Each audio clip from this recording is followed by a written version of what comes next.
बिस्मिल्लाहिर्रहमानिर्रहीम, अस्सलाम वालेकुम पाकिस्तान एंड वेलकम टू सुनो पाकिस्तान और गुड मॉर्निंग जी। सुनो पाकिस्तान की नई एपिसोड के साथ मैं जनाब आपकी खिदमत में हाजिर हूँ। मुझे कहते हैं माहम जाहिद और मेरे साथ मौजूद हैं उज़ैर मलिक। जनाब सुबह बखैर। और एक तरफ तो आलमी सियासत में ऐसा भूचाल है कि समझ ही नहीं आ रहा कि ऊँट किस करवट बैठेगा। अमरीकी सदर ट्रंप को इसराइल का आला तरीन एहसास मिल गया है और अब वो जुमे को ईरान के साथ मुज़ाकरात के अगले दौर के लिए पुरुम्मीद हैं। लेकिन दूसरी तरफ ईरान आपने हुर्मुज़ की नाकाबंदी खत्म होने तक मुज़ाकरात के लिए राजी नहीं। क्या हमारा प्यारा पाकिस्तान अमेरिका और ईरान के दरमियान इस बढ़ती जंग को रुकवाने में वाकई कोई जादुई किरदार अदा कर पाएगा? क्या इस्लामाबाद में जुमे को होने वाले मुज़ाकरात दुनिया का नक्शा बदल देंगे? स्टेट बैंक ने 8 साला खामोशी तोड़कर क्रिप्टो करेंसी के दरवाजे खोल दिए हैं। अब ये डिजिटल गोल्ड आपको मालामाल करेगा या कोई नया खतरा मोल लेना पड़ेगा? इस पर भी बात होगी। बिल्कुल। और इसके साथ साथ पंजाब हुकूमत ने जी मोटरसाइकिल वालों के लिए बहुत ही ज़बरदस्त इकदाम किया। उनकी मौजें करवा दी हैं और रजिस्ट्रेशन और ट्रांसफ़र फीस बिल्कुल माफ़ कर दी है। मोटरसाइकिल ऑनर्स कैसे फ़ायदा उठा सकते हैं, आज के शो में हम आपको बताएंगे। और बढ़ती हुई गर्मी में जब पारा आसमान को छुएगा तो आपके बच्चों और बुजुर्गों का स्पेशल डाइट प्लान क्या होना चाहिए, इस पर भी आज बात करेंगे। और क्या दही और तरबूज वाकई जिस्म को ठंडा रखते हैं, ये भी बहुत बड़ा सवाल है जिसका जवाब जानने की कोशिश करेंगे। और इसके साथ हमारी यूनिवर्सिटीज़ क्यों खाली हो रही हैं, इस पर भी खुसूसी बात होगी। और साथ ही साथ शुगर जैसी खामोश बीमारी से बचने के लिए कौन से देसी नुस्खे हैं जो आपकी ज़िंदगी बदल सकते हैं, ये भी आपको बताएंगे। तो जनाब कहीं मत जाइएगा, जुड़े रहिएगा सुनो पाकिस्तान के साथ। प्रोग्राम के जी पहले सेगमेंट की जानिब बढ़ते हैं और बाकायदा तौर पर उज़ैर आगाज़ भी कर लेते हैं। जैसे कि बात भी हो रही है, मुल्की सदर अमरीकी सदर जो हैं वो डोनाल्ड ट्रंप ने खुद साख्ता जंगबंदी में तोसी के बाद अब ऐलान किया है कि जुम्मे तक ईरान के साथ मुज़ाकरात हो सकते हैं। पेशकश तो उन्होंने की है। बिल्कुल जी। और 36 से 72 घंटे का उन्होंने कहा था, लेकिन नाकाबंदी कब खत्म होगी इस पर फिलहाल मुकम्मल खामोशी है। और सच्ची बात तो ये कि पूरी दुनिया की नजरें इस वक्त इस्लामाबाद पर लगी हुई हैं, जमी हुई हैं। एक तरफ ईरान कहता है कि आंख के बदले आंख और टैंकर के बदले टैंकर, तो दूसरी तरफ पाकिस्तान की खामोश सिफारतकारी है जिसे तेहरान भी सराह रहा है। तो यूं लगता है कि जैसे हम एक बहुत बड़े आलमी हादसे और एक बहुत बड़ी सिफारती कामयाबी के बिल्कुल दरमियान में खड़े हैं। ये सूरत हाल जितनी सनसनी खेज है नाजरीन, उतनी ही खतरनाक भी है, क्योंकि अगर ये मुज़ाकरात नाकाम हुए तो आलमी मईशत का जो हाल होगा उसका तसव्वुर करना भी मुश्किल। बिल्कुल ऐसा ही है। और ईरानी सदर मसूद पज़ेश्कियान अगर हम देखें तो वो जी दो टोक कह रहे हैं कि एक तरफ आप मुज़ाकरात की बात करते हो और दूसरी तरफ हमारी बंदरगाहों की नाकाबंदी कर रखी है। ये मुनाफिकत नहीं तो और क्या है। और फिर ये जो आबनाए हुर्मुज़ में जहाज़ों पर फायरिंग के वाक़यात हो रहे हैं, ये भी जलती पर तेल का काम कर रहे हैं। अब देखना ये है कि क्या पाकिस्तान वाकई वो पुल बन पाएगा जिस पर चलकर ट्रंप और ईरानी क़यादत एक मेज़ पर बैठ सकेंगे। इसी पर तजिया करने के लिए हमारे साथ मौजूद है माहिर दिफाई उमूर सलमान जावेद साहब। बहुत शुक्रिया सलमान साहब आपके वक्त का। वेलकम टू सुनो पाकिस्तान। और जिस तरह से हम देख भी रहे हैं, अमरीकी अखबार का दावा है कि ट्रंप ने आइंदा जुम्मे तक मुज़ाकरात का इशारा दिया है। आपके दिफाई ज़राए क्या कहते हैं, क्या ग्राउंड रियलिटी है, क्या पेशरफ्त हुई है और दूरअंदेशी आप क्या करेंगे, क्या नज़र आ रहा है? बहुत शुक्रिया। बिल्कुल ऐसा ही है। अभी कल रात तक कुछ खबरें ऐसी थी कि शायद ये मुज़ाकरात बिल्कुल डीरेल हो जाएंगे, लेकिन फिर कल से खबरें आना ये शुरू हुई कि जुमे तक ही नहीं, आइंदा जुमे तक जो है वो ट्रंप जो है वो ये कह रहे हैं कि दोबारा से हम एक सेकंड राउंड जो है उसकी तरफ चले जाएंगे।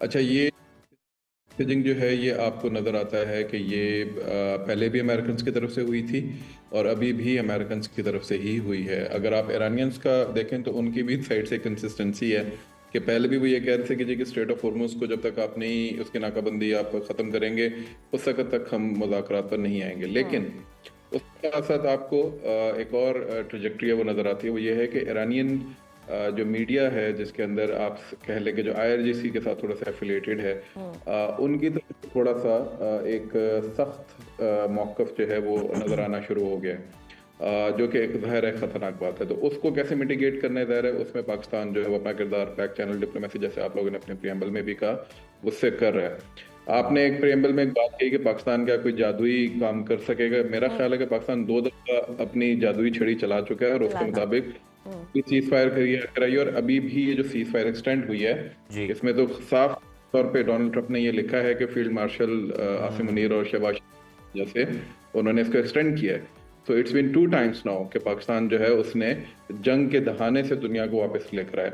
अब तीसरी दफा, अब तो हमें ये बल्कि डिस्कोर्स का हिस्सा बनना चाहिए कि तीसरी दफा क्या पाकिस्तान ये कर पाएगा कि नहीं कर पाएगा। तो मेरा ख्याल है कर लेगा इंशाल्लाह। और उसकी वजह ये है कि जो अभी बयानात जैसे ट्रम्प की तरफ से भी आ रहे हैं और उसके बाद फिर ईरानियंस की तरफ से भी आ रहे हैं, जो स्पेशली उनके पार्लियामेंटेरियन जो लॉट है उसकी तरफ से, तो वो नज़र आ रहा है कि वो कुछ ना कुछ आगे की तरफ बढ़ रहे हैं। अभी कल एक और उनके एमपीए ने कहा था, ईरानियन एमपीए ने, कि जी के न्यूक्लियस में हम बात तो कर लेंगे यूरेनियम के ऊपर, लेकिन हमारा कौन सा कोई सेंट्रलाइज फैक्टर है कि वहाँ से हम उठाएंगे और आपको दे देंगे, वो पूरे ईरान के अंदर स्कैटर्ड है। तो दिस मीन्स कि there is a headway in these talks, और उसकी वजह से वो कहीं ना कहीं बैठ के इस पे बात करने को तैयार है। अच्छा, स्ट्रेट ऑफ हॉर्मुज़ पे भी अमेरिकन का ये कहना था, और इवन ईरानियंस कुछ नजर आए हैं, उन्होंने भी कहा था कि उस पर तो ये बात हो चुकी थी कि जब सेकंड राउंड शुरू होगा तो एज अ गुडविल जेस्टर उसकी नाकाबंदी खत्म कर दी जाएगी।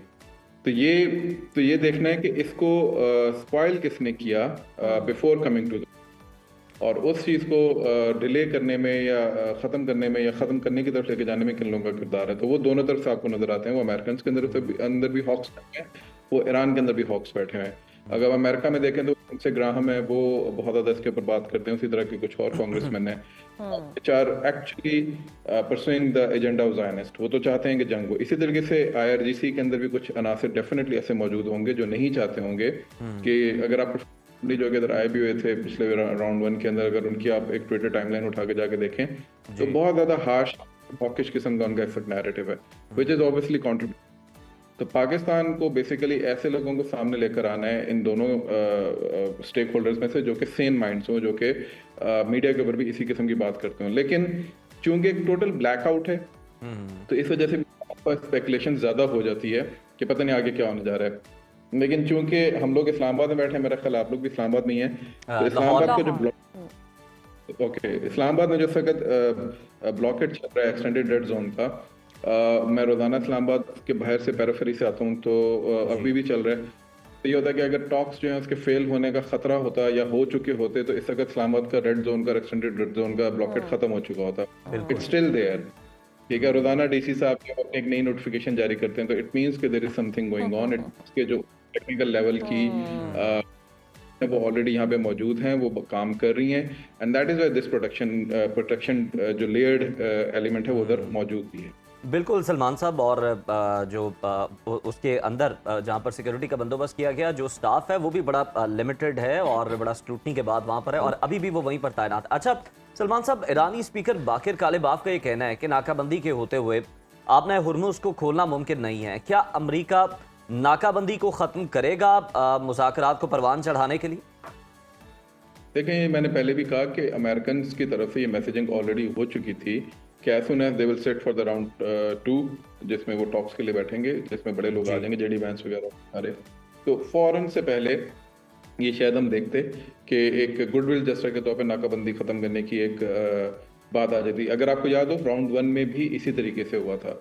राउंड 1 में भी जो वो 10 चीज़ें थी कि जी ठीक है, आप वो स्ट्रेट ऑफ हॉर्मुज़ के, उन्होंने स्ट्रेट ऑफ हॉर्मुज़ की बात की और इन्होंने अमेरिकन से भी कुछ जो है वो चीज़ें उनकी मान ली थी, कोई 4 से 5 point. Same goes for round 2। देखें, आपने जब आके बैठना है तो उसके बाद ही आगे बात बढ़ेगी ना। आप बिफोर दैट अगर आप कोई मैसेजिंग ये करेंगे हम नहीं आएंगे, क्योंकि राउंड 1 में तो चले ये था कि आ रहे हैं, राउंड 2 में तो आपकी तरफ से ये मैसेजिंग हो रही है कि हम नहीं आएंगे, उसकी वजह से देयर इज अ डिस्ट्रस्ट, और उसकी वजह से फिर जाहिर है लोग पीछे हटने की बात करते हैं। लेकिन मेरा ख्याल है कि इस पे बात हो जाएगी। इसमें एक मैं और पॉइंट आपको बताता हूँ कि जो स्पॉयलर्स हैं वो क्या कर रहे हैं। तो निकी हेली, नम्रता रंधावा के हैं बेसिकली अमेरिका में, कांग्रेस वुमेन है, और उसके अलावा प्रेसिडेंशियल कैंपेन में भी लगी रही हैं, डिप्लोमेट भी रही हैं यूएन की। उनकी बहुत ही हॉकिश किस्म की आप कह लें कि खातून है, और इंडिया के साथ ये जो मोदी रजीम के साथ उनके बड़े गहरे ताल्लुकात हैं। अच्छा, उन्होंने कल ट्वीट की और उन्होंने कहा कि जो चाइना है उसने एक शिप भेजी थी, वो जिस पे फायरिंग हुई है जिस शिप के ऊपर, वो चाइनीज शिप थी, केमिकल्स थे, केमिकल्स जो है वो जा रहे थे उसके लिए, उनके कोई मिसाइल सिस्टम्स के लिए। अब ये स्पेकुलेटिव तरह की चीज छोड़ देना जस्ट बिकॉज कि आप चाहते हो कि चाइना को भी आप ओपनली ड्रैग करें इसके अंदर, रशियंस को भी ओपनली ड्रैग करें, तो it there are spirals in the Trump regime जो कि उस साइड पे भी ये काम करें, एंड देन प्रोवोकेशन जो है वो आईआरजीसी की तरफ भी हो रही होती है कि ठीक है जी अगर आप लोग ये करते हैं तो हम आगे नहीं बढ़ेंगे। लेकिन जैसे मैंने पहले कहा कि एज सुन एज वो जो हैवी लिफ्टिंग करने के लिए यहाँ पे कुछ लोग बैठे हुए हैं, वो जब कर लेंगे, एक टेक्निकल ड्राफ्ट तैयार हो जाएगा, तो आप देखेंगे कि मेरा मेरा मेरा कभी इम्कान है, मेरी उम्मीद है कि स्ट्रेट ऑफ हॉर्मुज फौरन से पहले जो है वो उसकी नाकाबंदी आपको खुलती हुई नजर आएगी। सही। सलमान साहब, आपको आगे सिचुएशन क्या बनती दिखाई दे रही है? कहीं ना कहीं दूसरे राउंड की कोशिश की गई थी, वो कुछ नतीजा खेस नहीं निकला, पहला राउंड भी इसी तरह ही था, अब तीसरा राउंड जो कि दूसरा भी कह सकते हैं, क्या तवक्को कर सकते हैं हम दोबारा से, मतलब इसी तरह बैठक लगेगी और मुज़ाकरात की मेज़ सजेगी, और जिस तरह से कहा भी जा रहा था कि शहबाज शरीफ की जानिब से भी कहा गया था कि एतमाद जो किया है वो पाकिस्तान पर ही किया गया है और दोबारा अगर सिटिंग होती भी है तो वो इस्लामाबाद में ही होगी? जी बिल्कुल, मैं ये नहीं कहूँगा कि वो नतीजा खेज निकले। अगर नतीजा खेज ना होते, ये मैंने शायद आपके पहले भी एक प्रोग्राम में ये बात कही थी कि इस्लामाबाद जो है they are not one of event. ये कोई एक इवेंट नहीं कि एक दफा और खत्म हो गया, इट्स अ प्रोसेस। सबने कहा है, ये अमेरिकन ने भी कहा है कि ये इस्लामाबाद टॉक्सिक प्रोसेस है, ये ईरानियंस ने भी कहा है, और ये ज़ाहिर है पाकिस्तान भी कह रहा है और बाकी दुनिया भी कह रही है। प्रोसेस मींस कि ये मुसलसल एक चलती हुई चीज है। ये टॉक्स का राउंड होने से पहले भी चल रही थी, टॉक्स विजिबली हमारी हुई, फिर टॉक्स जब जेडी वेंस चले गए और ईरानियंस चले गए उसके बाद भी प्रोसेस चल रहा है। और जैसे मैंने अभी कहा कि जो इस्लामाबाद के विजिबल हालात हैं उससे पता चल रहा है कि अभी भी कहीं ना कहीं चल रहा है वहां पे। So process right. अच्छा, अब उसके नतीजा है ज़ाहिर इतने ज़्यादा, आप अगर इसको लिस्ट डाउन करें, जस्ट लिस्ट इट डाउन, लोगों को लगता है जो शायद आवाम है वो ये देख रही होती है कि यार ये तो बैठेंगे और उसके बाद खत्म हो जाएगी चीज। न्यूक्लियस का मसला है, बैरूत ईरान का इशू, उसके बाद स्ट्रेट ऑफ हॉर्मुज का मसला है, उसके बाद सैंक्शंस का मसला है, प्रॉक्सीज का मसला है, और एक एक मौका, एक एक मामला जो है उसके ऊपर साल साल की निगोसिएशंस होती हैं। अगर आप याद हो जेसीपीओ के ऊपर तो 2-3 साल की निगोसिएशन हुई थी, फिर कहीं जाके जेसीपीओ हुआ था और वो भी न्यूक्लियर से रिलेटेड। इसी तरीके से ये इतने मसाइल हैं, और फिर 47, 48, 50 साल की एक मुखासमत है, उसको आपने जब सॉर्ट आउट करना है, it can not be sorted out in 2 to 3 rounds. तो मैं तो एक्सपेक्ट कर रहा हूँ कि शायद 1-2 और राउंड होंगे और उसके बाद कहीं जाके हम कुछ अच्छी खबरें देखने को हमें मिलेंगी इंशाल्लाह। बिल्कुल सलमान साहब, एक अमरीकी रिपोर्ट के मुताबिक तकरीबन 7 हफ्तों की जंग के दौरान अमरीकी फौज ने अपने मिसाइलों के जखीरे का कम अज कम 45%, थार्ड मिसाइलों का कम अज कम निस्फ हिस्सा और इंटरसेप्टर मिसाइल्स का भी तकरीबन 50% जो है वो खर्च कर दिया, झोंक दिया है। ऐसे में क्या अमरीका अब दोबारा जंग शुरू करना चाहेगा? जो बातें हो रही हैं कि हम रीलोड कर रहे हैं। मेरा ख्याल है कि इस तरह की स्पेकुलेटिव रिपोर्ट्स के ऊपर हमें ज़्यादा गौर व फिक्र नहीं करना चाहिए। अमेरिका से हमारे बहुत ज़्यादा इख्तलाफात हो सकते हैं बहुत सारे मामलों के ऊपर, स्पेशली जब वो अनजस्ट वॉर्स इम्पोज करते हैं या उन अनजस्ट वॉर्स को सपोर्ट करते हैं जो कि दुनिया के ऊपर इम्पोज की जाती हैं, बिलखसूस जब इसराइल की तरफ से ऐसा कुछ होता है।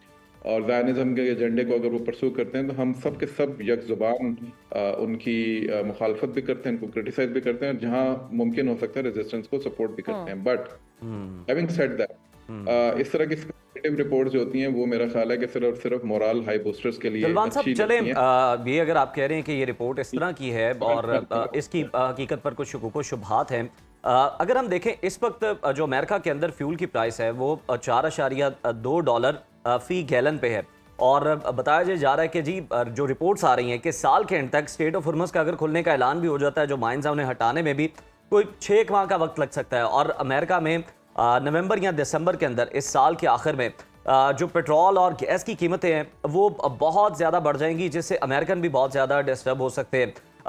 इन बातों में कितनी सच्चाई है, और इसकी वजह से डोनाल्ड ट्रंप पर आप समझते हैं कि क्या कोई दबाव है? देखिए, इन्फ्लेशन जो है वो it was there before the blockade of strait of Hormuz, और वो वेस्टर्न हेमिस्फीयर पर ऑलरेडी उसके असरात नजर आ रहे थे। और ये इन्फ्लेशन, इसको एक एम्प्लीफिकेशन एलिमेंट जरूर कह सकते हैं स्ट्रेट ऑफ हॉर्मुज का अमेरिकन के लिए। ज्यादा इम्पैक्ट इसका जो हमारे रीजन के ऊपर है, ज्यादा इम्पैक्ट जो है इसका चाइनीज को का असर होगा, ज्यादा इम्पैक्ट जो है वो फार ईस्टर्न कंट्रीज के ऊपर होगा जिनकी ट्रेड जो है 90 to 80 to 90% जो स्ट्रेट ऑफ हॉर्मुज से आ रही है, या ज्यादा इम्पैक्ट जो है वो अमेरिकन एलाइज जो कि मिडिल ईस्ट में बैठे हैं उनको होगा। तो इस वजह से भी अमेरिकन के ऊपर ये बहुत बड़ा इस वक्त प्रेशर, आप देखें ना इसके रिपरकशंस ये हैं कि अगर अमेरिकन इस ब्लॉकेट को नहीं खुलवा सकते तो सिर्फ इकोनॉमिक एलिमेंट नहीं है, अमेरिका का जो एक पूरा ऑरा है कि वो एक नेट सिक्योरिटी प्रोवाइडर है एक रीजन का, वो खत्म हो जाए। If middle east will start drifting away from the American net security provision, तो वो आप देखेंगे उसके जाके यूरोपियन कंट्रीज पे भी पड़ेगा, जो कि ऑलरेडी अमेरिका से सख्त ट्रम्प की वजह से उनके हालात खराब हुए हैं। तो अमेरिकन के ऊपर और ट्रम्प के ऊपर ये दोहरा इस वक्त प्रेशर है इस हवाले से कि ये चीज रिजॉल्व कर, अगर रिजॉल्व नहीं करेंगे इसके कॉन्सिक्वेंशियल इफेक्ट उनकी प्रेसिडेंसी के ऊपर तो जाएंगे ओवरऑल अमेरिकन एम्पायर के ऊपर। बिल्कुल एक प्रेशर तो है। बहुत शुक्रिया सलमान साहब आपके वक्त का, और जिस तरह से हम सूरत हाल देख भी रहे हैं अगर स्टेट ऑफ हॉर्मस की यही कंडीशन रहती है तो आलमी मईशतों पर इसका बहुत इफेक्ट होगा और पूरे खित्ते पे बहुत इफेक्ट होगा, जिसका प्रेशर ऑब्वियसली डोनाल्ड ट्रंप पर भी है। और वो जैसे कि कभी कहते हैं कि जंग बंदी हो गई है और फिर कभी कहते हैं कि जी बम फटेंगे अगर ये सिलसिला इस तरह ही रहा और नहीं माने और तो। हम साथ ही साथ वो ये भी कह रहे हैं, अब आप व्हाइट हाउस की तर्जुमान कैरोलिन लेविट का बयान सुने तो वो कहती हैं ये पहले जो जंग थी इसका नाम दिया गया था एपिक फ्यूरी, अब इसको नाम दे रहे हैं इकोनॉमिक फ्यूरी। यानी डोनाल्ड ट्रंप ये कह रहे हैं कि जनाब ये जो हमने नाकाबंदी की है इंटरनेशनल वाटर्स के अंदर ईरान के हवाले से, तो ईरान को रोजाना $500 मिलियन का नुकसान हो रहा है। ईरान जहाज़ों से टोल भी नहीं ले पा रहा, क्योंकि जिन जहाज़ों को ईरान अलाउ करता है, जिन शिप्स को ईरान कहता है कि आप यहाँ से गुजर सकते हैं, वो वहाँ से गुजरते हैं तो अमेरिका रोक लेता है वहाँ पर। तो डोनाल्ड ट्रंप की जो पॉलिसी है अभी तक वो कामयाब नजर आ रही है कि वो मौशी तौर पर ईरान को डैमेज कर रहे हैं, लेकिन मॉरली ईरान जो है वो जनाब डटा हुआ है। अब देखते हैं कि जो मुज़ाकरात होते हैं, हम उम्मीद करते हैं कि पहले तो हो जाए और अगर हो तो वो बहुत ही नतीजा खेज भी हों। खैर आगे बढ़ते हैं नाज़रीन, आज 23 अप्रैल है यानी किताबों का आलमी दिन है, लेकिन आज ये दिन मनाते हुए थोड़ा हमें दुख भी है, अफसोस भी होता है।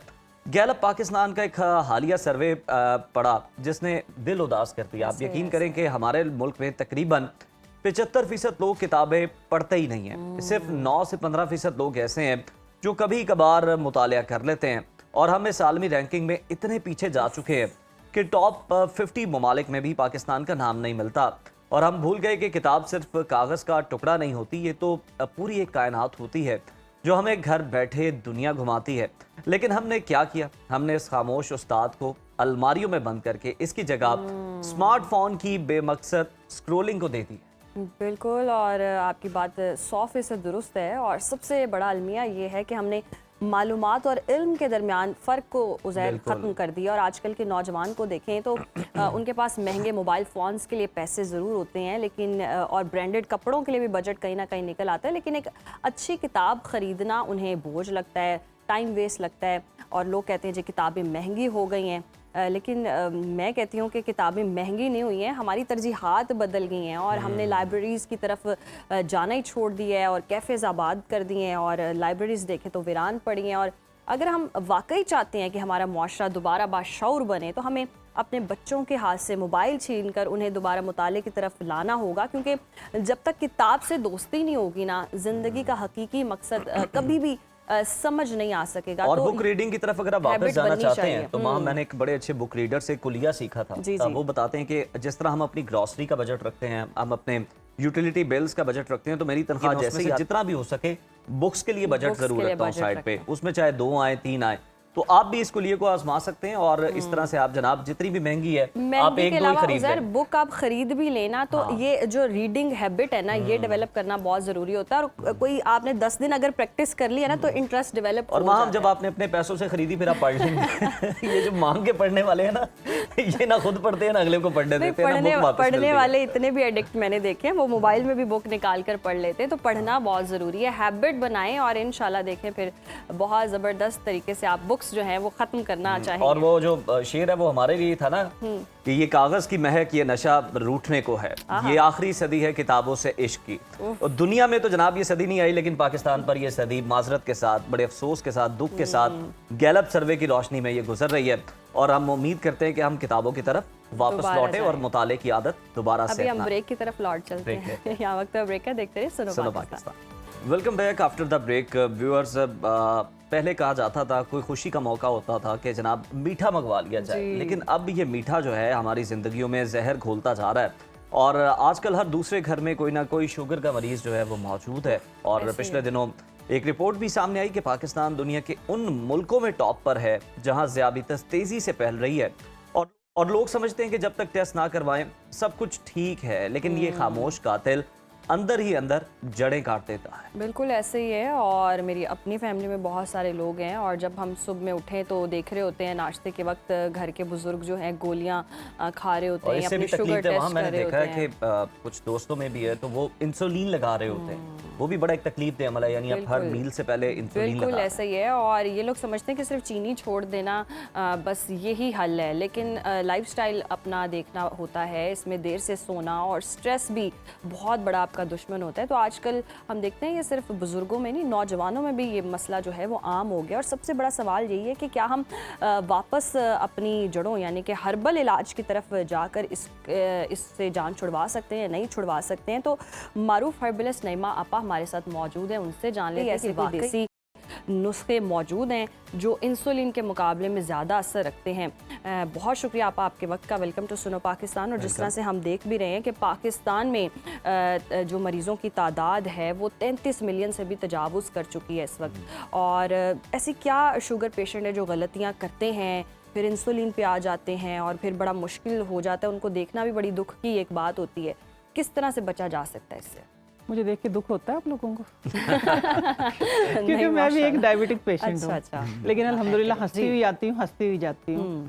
इसमें देखिए सबसे पहली बात ये कि जिस तरह उज़ैर ने की ना कि हर दूसरा तीसरा चौथा पाकिस्तान के कुछ ऐसे नंबर्स में आ गया है कि जिनमें के शुगर बढ़ती जा रही है। शुगर एक मौरूसी बीमारी कहलाती थी, लेकिन अब अफसोस के साथ ये बात कहनी पड़ रही है कि जिस तरह है ना कि पाकिस्तान का नंबर उनमें शुमार होता है, लेकिन अब मैं कहती हूँ कि पाकिस्तान की घर की बीमारी बन गई है। ये जिस तरह कहते थे ना एक घर की बीमारी, मौरूसी बीमारी, पाकिस्तान ही वो मिरास बन गया कि जिसमें हर दूसरे तीसरे बंदे को उठा के देखो कि बच्चे हैं, बड़े हैं, जवान हैं, बुजुर्ग हैं। ये होता था कभी नस्लों में होता था। मैं खुद बैठी हूँ आपके सामने, मेरे ननियाल ददियाल कहीं शुगर नहीं थी, मुझे हो गई शुगर।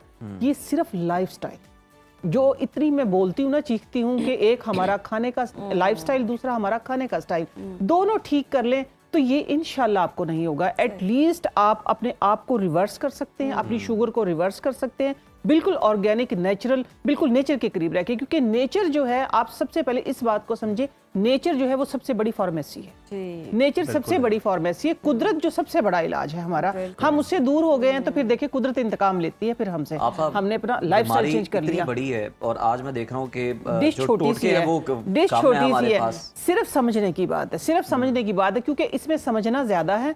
इलाज इसका बहुत ही आसान है, बहुत आसान है। सिर्फ आप अपने लाइफस्टाइल को ठीक कर लें। देखिए कहते हैं ना कि वजन कम करें, इसके अंदर 30 मिनट वॉक करें और आप हेल्दी फूड लें, ठीक है, आप रिफाइंड फूड से दूर हैं। इसमें से कौन सी चीज ऐसी है कि जो एक वॉक है कि जो हम कर सकते हैं, वो भी हम नहीं करते। वो सिर्फ हम अपनी उंगलियों को वॉक करवाते हैं कि ये जरा स्क्रॉल कर लें, ऐसे ही है ना। लेकिन देखिए इलाज बहरहाल ये है कि अगर आपको शुगर हो गई है, मैं इस तरफ आती हूँ क्योंकि ये तो टॉपिक इतना लेंथी है कि इस पे जितना बोला जाए इतना कम है। मैं तो दिन रात इसी पे बोलती हूँ। मैंने जिस तरह अपनी शुगर को कंट्रोल किया, अब सम टाइम मैं अल्हम्दुलिल्लाह, मेरा पिछला जो रिजल्ट था वो ये था 5.9, मीन्स के बिल्कुल बॉर्डर लाइन पे आ गई थी मैं, कि बिल्कुल निकल गई थी उससे। लेकिन फिर कोई टेंशन आ गई, कुछ आ गई, तो कभी भी अपने आप को एक तो ये ना कहें, क्योंकि आप लोगों ने कभी मेरे मुंह से ये नहीं सुना होगा कि मैं डायबिटिक पेशेंट नहीं हूं, मैं हूं। ये अंदर रहती है, आपने इसको कंट्रोल करना है। अब शुगर की अच्छी बात क्या है कि आपको डिसिप्लिन रखती है। जैसे ही हम ट्रैक से डी ट्रैक होते हैं, शुगर हमें अपना पता देती है फिर, ठीक है। तो आपने उसको कंट्रोल कैसे रखना है? एक तो अपना लाइफस्टाइल बेहतर करना है, अपनी नींद पूरी करनी है, हो सके तो वॉक भी करनी है, ठीक है ना, एक्सरसाइज करनी, वॉक करनी, आपकी ऑप्शन है, आप जो मर्जी करें। अच्छा, अब मैंने जिस तरीके से अपनी शुगर को कंट्रोल किया वो ये था कि अभी पिछले दिनों भी थोड़ी गड़बड़ हो गई थी, ईद के दिनों में अच्छी खासी हो गई थी गड़बड़, लेकिन उसको फिर अल्हम्दुलिल्लाह कंट्रोल कर लिया। मैं मेडिसिन पे बिलीव किस लिए नहीं करती, मेडिसिन पे इसलिए बिलीव नहीं करती कि मेडिसिन आप खाते रहे, आप क्या कहते हैं, टेंशन फ्री रहती है, आपकी शुगर नॉर्मल रहती है, फिर आपके सामने आपकी प्लेट में जो कुछ आप वो खा लेते हैं। मुझे तो लगा आप ये कहेंगी कि मैं इसलिए टेंशन नहीं लेती क्योंकि स्माइल जो है मेरी वही मेडिसिन है, क्योंकि हमने तो आपको हमेशा मुस्कुराते हुए देखा। अल्हम्दुलिल्लाह, मैं इन्हीं के संग के बावजूद अल्हम्दुलिल्लाह ऐसे असरात नहीं, अल्हम्दुलिल्लाह मैं इन्हीं के संग मुस्कुराती हूँ, ये है मेरे मुस्कुराने की वजह, ठीक है ना। ये चीजें हैं। देखिए मैं आज आपके लिए चुन के बहुत खास चीजें लेके आई, बाकी बहुत सारी चीजें टॉपिक चलते रहेंगे इंशाल्लाह, मैं आप लोगों को वक्तन फवक्तन बताती रहूंगी, लेकिन कुछ चीजें मेरी जिंदगी में नई ऐड हुई थी। मैं आके ठहरी हूँ दो चीजों पे, एक है जीरी स्याह और एक है चाशकू। मैं फीस बिलिल्लाह बताती हूँ, और इसका हदिया 2 बंदों का है, ठीक है। आप लोगों ने 2 बंदों को, आगे किसी की हैसियत है नहीं, आप लोगों ने 2 बंदों को जरूर देनी है। एक जीरी स्याह और दूसरा चाशकू बराबर मिकदार में ले लें, साफ करके रखें उसको। नाश्ते के बाद 15 मिनट बाद 2 फिंगर वाली 1 चुटकी शिफा मन जानिब अल्लाह लें इंशाल्लाह। वो एक तो जो जीरी स्याह होती कड़वी होती है, आपकी शुगर की, उसकी जिगर की इस्लाह भी करती है, इतनी जबरदस्त चीज है वो। लेकिन मैं क्योंकि आगे से आगे रिसर्च में डेप्थ में जाती रहती हूँ, तो मेरे सामने कुछ नई चीजें आई हैं, ठीक है। तो वो मैं आपको बताती हूँ कि जो मैं आजकल इस्तेमाल कर रही हूँ, ठीक है। वो क्या चीजें हैं, वो है ये स्रोल इसको बोलते हैं, या इसको छोटी चंदन बोला जाता है, ठीक है, छोटी चंदन। ये देखिए, ये इसकी मैं सारे वर्जन लेके आई, देखिए ये इसकी पतली सी लकड़ी है, इसकी बेल एक होती, ठीक है। ये देखिए जड़ी बूटी है। लेकिन आपने करना क्या है कि आप लोगों ने, अगर आपकी शुगर फास्टिंग में, ठीक है, 200 है, 200 प्लस या 195 मीन्स के ऊपर नीचे इतनी है, तो आप लोगों ने ये करना, अपनी मेडिसिन को, मैं बिल्कुल ये नहीं कहती कि आप डॉक्टर के पास ना जाएं या आप मेडिसिन ना लें, आप जो ले रहे आप लेते रहें, क्योंकि सबसे बड़ा तबीब आपके अंदर बैठा, आपकी तबीयत आपको बताएगी कि अब आपको इस चीज की जरूरत नहीं है, ठीक है। वक्तन जिस तरह मैंने, ठीक है, स्टार्ट में मैंने भी मेडिसिन ली थी, लेकिन नहीं, अल्हम्दुलिल्लाह मैंने छोड़ दी है, ठीक है। ये देखिए, ये इतना सा टुकड़ा, ठीक है, ये आपके सामने, ये छोटी चंदन है, स्रोल इसको बोलते हैं। ये आपने क्या करना है, 1 गिलास पानी के अंदर, बिस्मिल्लाह, 1 गिलास पानी के अंदर रात को आपने सोख करके इसको रख देना है, ठीक है। ये देखिए, सिर्फ ये एक टुकड़ा आप ऐसा जादू दिखाएगा ना कि जिनको मैंने यूज करवाया, जो मेरे मुशाहिदे में आया कि जिनको जख्म हो गया था पाँव के अंदर, अल्हम्दुलिल्लाह वो भी आज फुल फ्लैज हैप्पी, बिल्कुल। लेकिन उनकी लाइफ में एक फर्क है कि वो गाँव की जिंदगी गुजार रहे हैं, वो रेत में भी चलते हैं, वो ये है कि एक्सरसाइज भी करते हैं, मीन्स के ना चाहते हुए भी एक्सरसाइज करते हैं, ठीक है। वो गांव में रहते, उनका जख्म भी ठीक हो गया। ये 1 इंच का टुकड़ा आपने रात को पानी में सोख कर देना है, और पानी कड़वा हो जाएगा, शदीद कड़वा, ठीक है। हाँ जी, आपने मिक्स करके इसको पी लेना है, ठीक है। ये टुकड़ा फेंक देना है, ठीक है। मैं क्या करती हूँ कि मैं पानी पी लेती हूँ, ये जब रह गया इसका 1 पीस, तो मैं उसके अंदर दोबारा पानी डाल देती हूँ, असर के टाइम फिर पी लिया।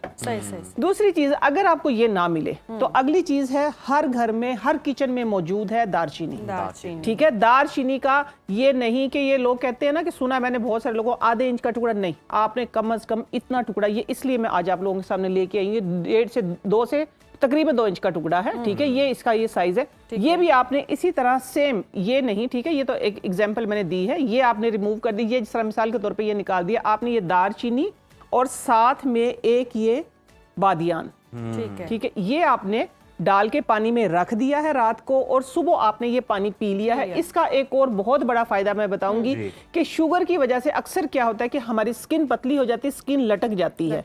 ये आपने पानी पी लेना है, ये सुबह सॉफ्ट हो जाएगा। इसको आपने रगड़ के इसके अंदर थोड़ी सी दही मिला के अपने फेस पे लगा लेना है। ये आपकी छाइयाँ, झुर्रियाँ और आपकी शुगर की वजह से जो स्किन पतली हो जाती है, आपकी फेस को, हाँ जी, आपकी स्किन को हेल्दी, और खास तौर पे जो फर्स्ट लेयर पे जो मुलाजमा होता है उसको ये साफ करेगा। देखिए, शुगर को कंट्रोल करेगा, शुगर से आने वाले सिम्टम्स आपकी स्किन के जो ऊपर आ रहे हैं उनको ये खत्म करेगा। ये इतना जबरदस्त है, लेकिन आप लोगों ने इसको करते रहना है, ये नहीं है। देखिए, हम शुगर की मेडिसिन लेते हैं, जिस तरह आपने बताया कि इंसुलिन मील से पहले लगाते हैं तो वो कंट्रोल करती नहीं, देसी चीज में कोई ऐसी चीज नहीं। अब आपने लिया छू मंत्र हो गया, नहीं छू मंत्र नहीं, इसके साथ हमें चलना पड़ता है, अपने लाइफस्टाइल को बेहतर करना पड़ता है। ये ऑल्टरनेट डेज में पी सकते हैं, लाइक जैसे आपने ऑल्टरनेट डेज में, हाँ जी, बिल्कुल ले लें, बिल्कुल ले लें। उससे अगली चीज जो आती है ये है जड़पान।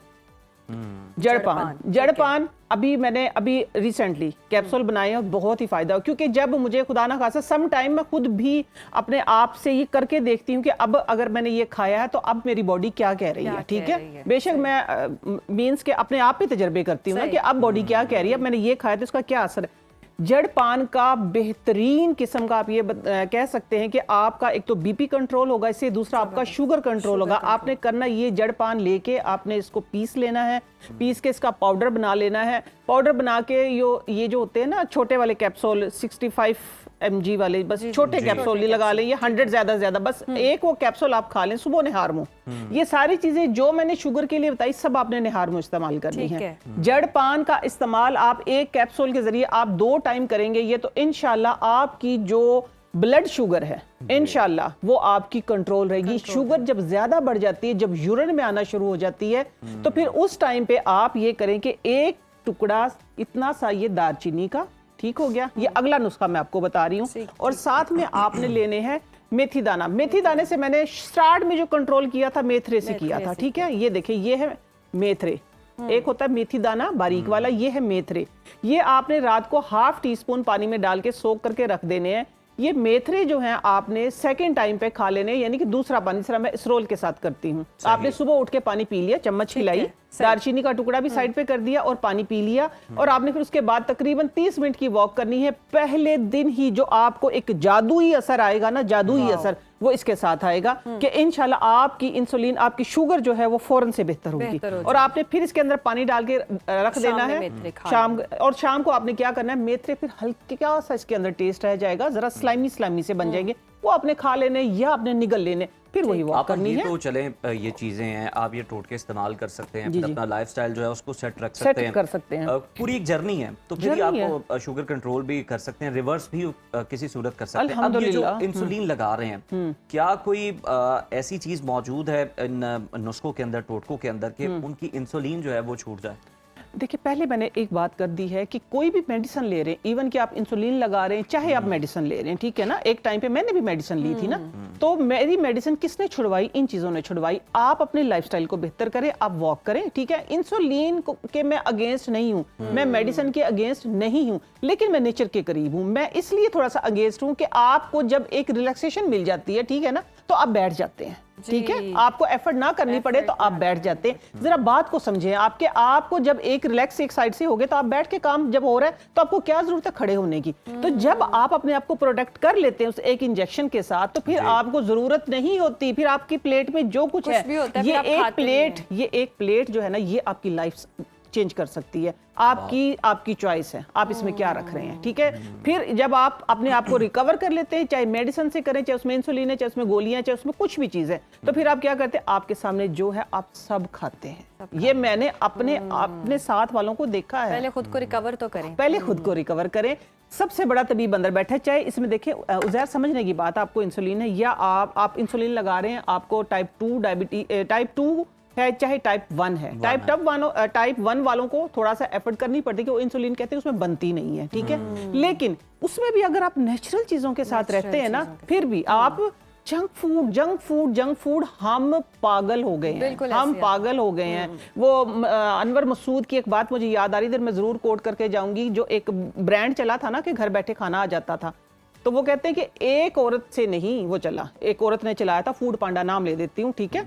वो एक औरत से नहीं चला, वो बहुत सारी निकम्मी सुस्त औरतों से चला है कि वो घर बैठे मिल जाता है, तो चले जी हमारा गुजारा। मुझे अगला जो वक्त नजर आ रहा है वो ये आ रहा है कि शायद घरों से किचन खत्म होके मोहल्लों में किचन बनेंगे। तो ये हमारी, अब देखें बन रहे हैं, तो अब देखिए हमारा लाइफस्टाइल किस साइड पे जा रहा है। तो सबसे पहले देखिए, आप उठते ही आपने, चाहे इन चीजों में से कोई चीज है नहीं, आप नीम गर्म पानी, सही, नीम गर्म पानी पे एफर्ट करें। जिंदगी एक बार मिली है, इसको एंजॉय करें और हेल्दी रहें। बहुत शुक्रिया आपा, बड़े जबरदस्त नुस्खे हैं, और यकीनन हम देखते हैं हर घर में कोई ना कोई एक शुगर का पेशेंट होता है। अगर वो नहीं भी कर सकता तो जबरदस्ती उसको कहकर ये नुस्खे करवाएं, क्योंकि आपकी रिकवरी अगर हो गई तो आप फिर ये सारी चीजें खा सकते हैं जिसका आपका दिल ललचा रहा होता है। तो जरूर इन नुस्खों को अपनाइएगा और फीडबैक भी दीजिएगा। अभी वक्त हुआ ब्रेक का, देखते रहिए सुनो पाकिस्तान।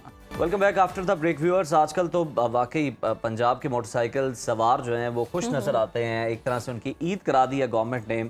और हुकूमत की अगर हम बात करें तो जनाब हुकूमत ने 20 करोड़ रुपए का जो बोझ है वो अपने कंधों पर लिया है, तो यकीनन बड़ी बात है। और आधे से ज्यादा लोग तो हम देखते थे कि इस डर से ही बाइक अपने नाम नहीं करवाते थे कि स्मार्ट कार्ड की फीस अलग है, नंबर प्लेट की अलग है और ट्रांसफर फीस अलग देनी पड़ेगी। हुकूमत पंजाब ने मोटरसाइकिल मालिकान को बड़ा रिलीफ देते हुए ट्रांसफर फीस के साथ दीगर रजिस्ट्रेशन चार्जेस भी माफ करने का ऐलान किया, जिससे लाखों शहरी मुस्तफीद हों। जबरदस्त। और सबसे अहम बात यह है कि ये सिर्फ फीस माफ़ी नहीं है, बल्कि इसके पीछे जी एक बड़ा मकसद फ्यूल सब्सिडी है। और अब अगर किसी को सस्ता पेट्रोल चाहिए तो उसे बाइक तो अपने नाम करवानी पड़ेगी ही पड़ेगी। इसके साथ साथ इस फैसले से आवाम को तकरीबन 20 करोड़ रुपए का रिलीफ भी मिलेगा, जिसका बोझ जी महकमा एक्साइज खुद बर्दाश्त करेगा। और शहरी इस रियायत से जी 5 मई 2026 तक फ़ायदा उठा सकते हैं। तो इसी पर बात करने के लिए आज हमारे साथ मौजूद है एक्साइज डिपार्टमेंट से सजील खान साहब। बहुत शुक्रिया आपके सुना पाकिस्तान, और वाकई ये तो मोटर बाइक्स जितने भी चलाते हैं उनकी ईद हो गई है। क्या क्या सहूलियात हैं, ज़रा आसान अल्फाज में बताएगा ताकि सब समझ सकें और जल्दी से जल्दी फ़ायदा उठा सकें। मिनिस्टर पंजाब की हिदायत पर जो आवाम है उसको ये रिलीफ दिया गया है कि उसकी जब मोटरसाइकिल फ़ीस है, जो ट्रांसफ़र फ़ीस है, उस हवाले से वो माफ़ी का ऐलान किया गया है। और अब आप अपनी बाइक को बग़ैर ट्रांसफ़र फ़ीस अदा किए अपने नाम करवा सकते हैं। और न सिर्फ अपने नाम करवा सकते हैं, पर इसके लिए आपको ऑफिस आने की ज़रूरत भी नहीं है। अच्छा। आप घर बैठे ऑनलाइन ही ये ट्रांजैक्शन कर सकते हैं। तो ये जो सहूलत है ये 6 मई तक जो है एप्लीकेबल रहेगी, यानी 6 अप्रैल 2026 से लेकर 5 मई 2026 तक ये सहूलत दी गई है। तो आपके चैनल के तौर से मैं आवाम को कहूँगा कि इस सहूलत से फ़ायदा उठाएं, क्योंकि जो बाइक्स हैं वो ओपन नहीं रह सकती, आप उनको अपने नाम ट्रांसफ़र कराएं और बड़ा इजी प्रोसेस है उसके लिए। सजील साहब, बड़ी ज़बरदस्त बात है कि आपको दफ्तर जाने की भी ज़रूरत नहीं है। इधर आप हमारे देखने वालों को बता दें कि ये कितना चार्जेस बन जाते थे एक बाइक के ऊपर, सारे कैलकुलेट करके अगर आप मजमूई तौर पर बता दें। और इसके अलावा मकसद बता दीजिएगा कि जो हुकूमत की जानिब से फ्यूल सब्सिडी थी उसकी वजह से एक मुश्किल ये पेश आ रही थी कि बाइक नाम नहीं है तो आप वो सब्सिडी नहीं ले सकते। जी बिल्कुल ऐसे ही है। इसमें जी सबसे पहले जो ट्रांसफ़र फ़ीस है वो माफ़ की गई है, जो कि 605 रुपये थी। इसके साथ साथ स्मार्ट कार्ड फ़ीस थी जो कि 1300 रुपया थी, वो भी माफ़ की गई है। और जो एक एडिशनल रजिस्ट्रेशन मार्क होती है जो कि ट्रांसफ़र फ़ीस का हिस्सा होती है, तो वो भी माफ़ की गई है। तो ये टोटल 2905 रुपये का रिलीफ एक बाइक अगर आप अपने नाम ट्रांसफ़र कराते हैं तो ये आपको मिल सकता है। तो इसको हासिल करने के लिए प्रोसेस बहुत ईजी है। आपने अपने मोबाइल फ़ोन से ही ई पे पंजाब ऐप डाउनलोड करनी है, वहाँ से ही ट्रांसफ़र ऑफ व्हीकल के सेक्शन में जाना है और वहाँ पे अपना जो परचेज़र है उसके क्रेडेंशियल आपने ऐड करने हैं और आप अपनी बायोमेट्रिक करवाएंगे तो ऑटोमेटिकली जो स्मार्ट कार्ड है आपके नाम का वो आपके घर के पते पे डिलीवर कर दिया जाएगा। तो वो जो डिलीवरी चार्जेस है वो भी गवर्नमेंट बियर करेगी, वो भी तो आपको ऑफिस जाने की भी ज़रूरत नहीं और आपके नाम ये रजिस्टर्ड हो जाएगी और आप फ्यूल सब्सिडी के साथ साथ जो दूसरी सहूलियात हैं वो भी ले सकेंगे। और एक वो सहूलियात भी बता देना ताकि हमें पता हो। डेफिनेटली अगर किसी की बाइक के पेपर गुम जाते हैं या कोई और इशू बन जाता है तो जो रजिस्टर्ड ओनर है उसको वो ट्रांजैक्शन करवानी पड़ती है। तो अगर आपके नाम बाइक है तो आप कोई भी जो ट्रांजैक्शन है वो इजीली कर सकते हैं। तो ये सहूलत जो है ये मेरा ख्याल बहुत अच्छी है। आवाम को चाहिए कि इससे जल्द से जल्द फ़ायदा उठाएं। ना सिर्फ इस सहूलत से फ़ायदा उठाएं, इसमें एक और चीज़ ऐड कर दूं कि अगर आप अपने नाम बाइक करवाते हैं तो एक और सहूलत excise and taxation department Punjab ने इंट्रोड्यूस करवाई है एडवांस नंबर की। आप अपनी मर्जी का मनपसंद नंबर भी यूज बाइक को लगवा सकते हैं। तो जब आप एक फ्री बाइक अपने नाम फ्री बाइक अपने नाम ट्रांसफर करवाएंगे, फ्री लगेगा। नंबर के जो चार्जेस हैं वो 1000 रुपीस रखे गए हैं सिर्फ। तो आप वो ऑनलाइन ही PSID के थ्रू पेमेंट करके तो अपनी यूज व्हीकल को भी वो नंबर जो है वो लगवा सकते हैं। अच्छा सजील साहब, एक सिचुएशन है अगर किसी के पास ओरिजिनल डॉक्यूमेंट्स नहीं है या फिर गुम गए हैं और अब उसने बाइक जो है अपने नाम ट्रांसफ़र नहीं करवाई, मतलब पिछले ऑनर से उसने लेके रख लिए थे कि मैं अपने नाम करवा लूँगा लेकिन वो कागजात गुम हो गए हैं, उसका तरीक़ेकार क्या हो? अच्छा, ये मैं आपको बता दूं कि पंजाब में जो ट्रांसफ़र ऑफ ओनरशिप की एंट्री है ये टोटली डिजिटल है और पेपरलेस है। अच्छा। तो ट्रांसफ़र के लिए आपको किसी पेपर की ज़रूरत नहीं पड़ती। और ये किस मॉडल से लेके अब तक है? ये तमाम बाइक्स जितनी भी हैं आप उनको ई पे पंजाब के थ्रू ही एंट्री करें, सेलर और परचेजर अपनी बायोमेट्रिक करे तो स्मार्ट कार्ड बन के उसके घर के पते पे आ जाएगा। तो इसके लिए फाइल की आपको ज़रूरत नहीं पड़ती।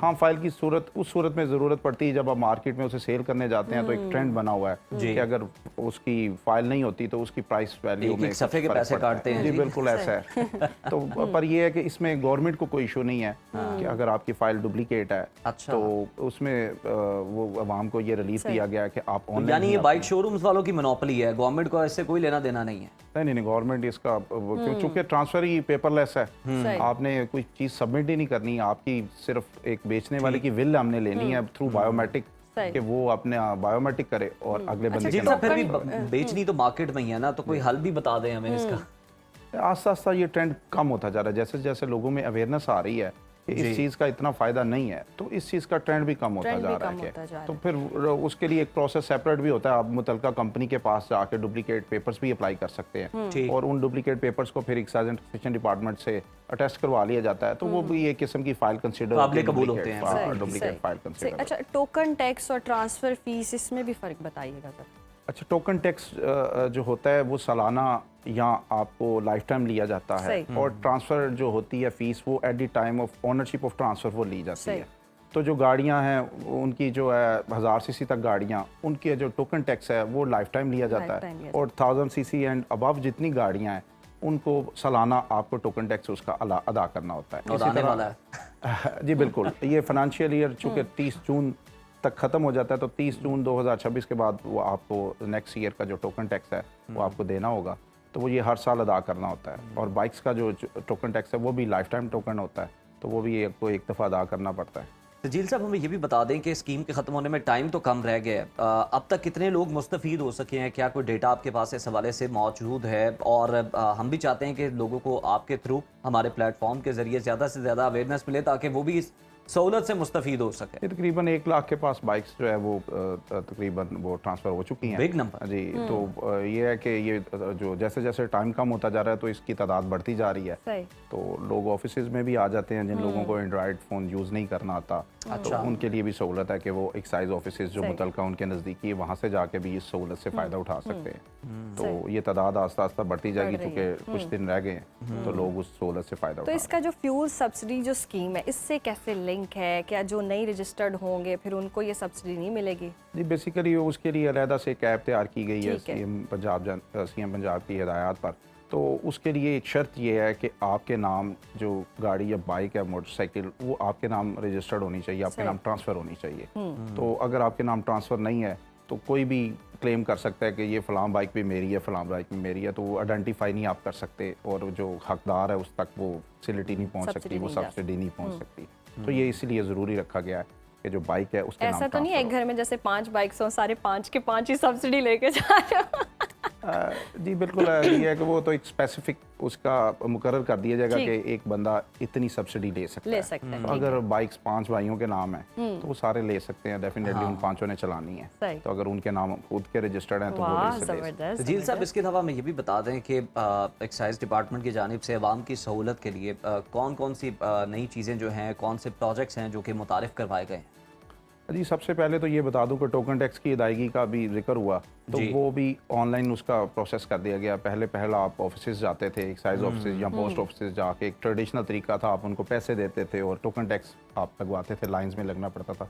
अब 1 क्लिक पे आप ई पे पंजाब ऐप डाउनलोड करें, टोकन टैक्स के हेड पे जाएं, अपनी गाड़ी या बाइक का नंबर एंटर करें तो आपके सामने टोकन टैक्स आ जाता है। उस PSID को आप इजी पैसा, जैज़ कैश या ऑनलाइन बैंकिंग से पे कर सकते हैं। तो ये बड़ी सहूलत है, आप 1 क्लिक पे घर बैठे अपनी गाड़ी का टोकन टैक्स अदा कर सकते हैं। उसके साथ साथ अगर आप ओनरशिप ट्रांसफ़र करना चाहते हैं तो मैंने पहले ही बताया कि ट्रांसफ़र व्हीकल के सेक्शन में जाएं और गाड़ी और बाइक अपने नाम ट्रांसफ़र करवा लें। सही। इसी के साथ साथ अगर आप अपनी गाड़ी को अट्रैक्टिव नंबर लेना चाहते हैं तो पहले ये होता था कि हमारे जो एक्साइज ऑफिसेज हैं वहाँ सही तरीके से वो तंबू कनात लगाते थे और लोगों में नीलामी होती थी उसकी, वो 3-3 दिन जारी रहती थी।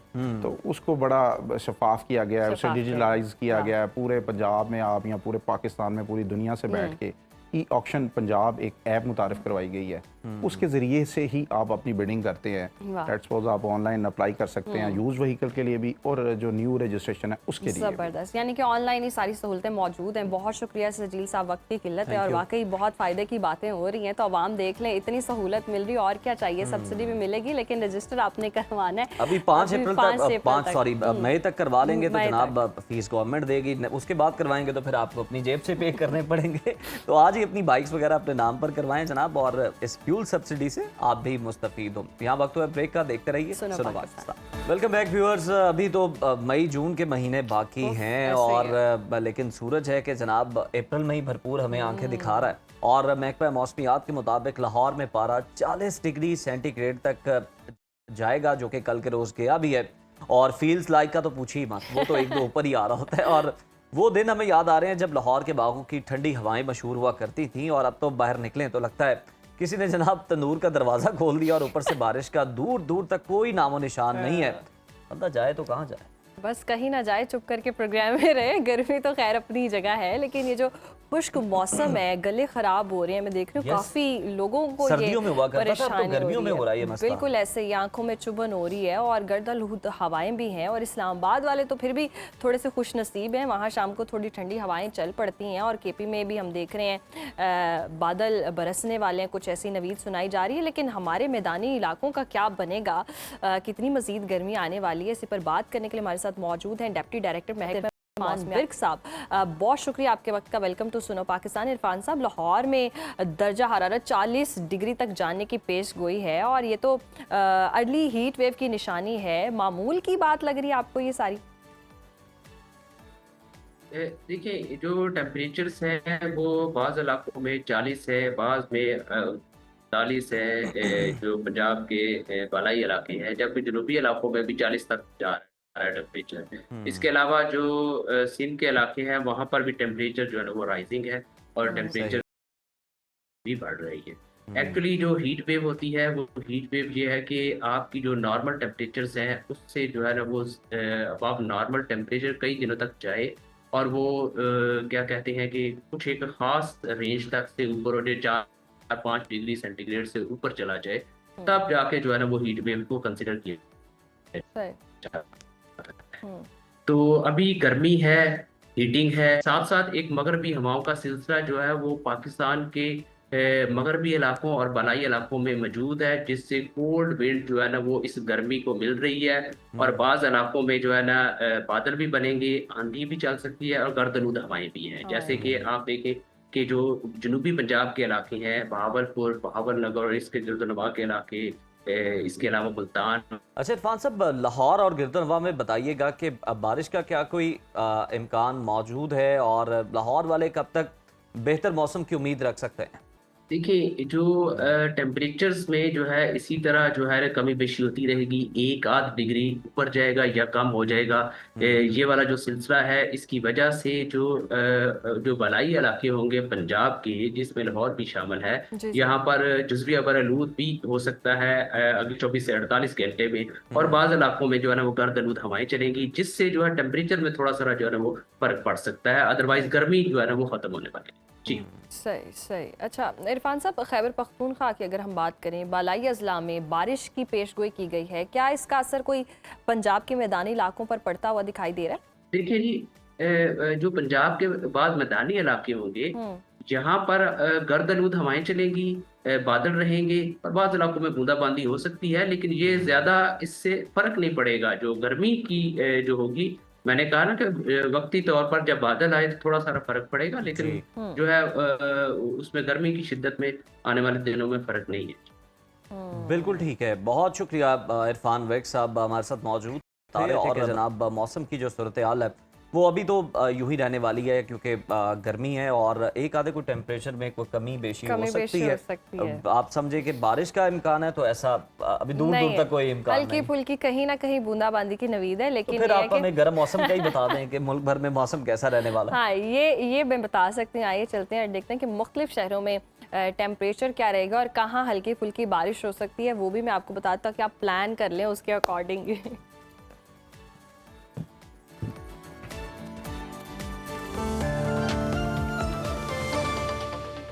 नाज़रीन, मुल्क के बेशतर इलाकों में मौसम खुश्क रहेगा, जबकि मैदानी इलाकों में दिन के औकात में मौसम गर्म रहने का इम्कान है।